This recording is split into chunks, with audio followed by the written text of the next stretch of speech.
В момента наблюдаваме една проектирана от нас сграда, складово хале за отдаване под наем.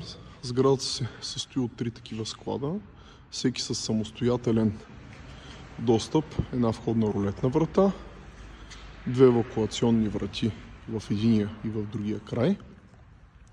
Сградата е от студено огънати стоманени профили, поцинковани, в случая системата е на фирма Фризомат, като подпорното разстояние между единия и другия край е 25 метра.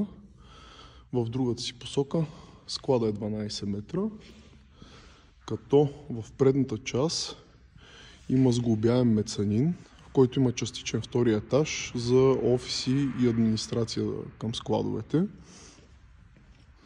Обърнете внимание, че всичко е сглобяемо. Санитарният възел е направен с панели. Целта е да няма нужда от плочки, а директно да могат да се монтират санитарните прибори. Тук на входа може да видим пожарния хидрант и L-таблото на самия склад. Мецанина също е готова конструкция от студено огънати профили.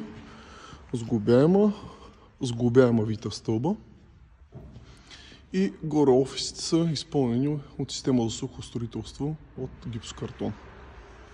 Горе на покрива може да видите осветителните отвори, които помагат през деня да няма нужда от светлина, а нощно време има окачени LED осветителни тела тип камбана.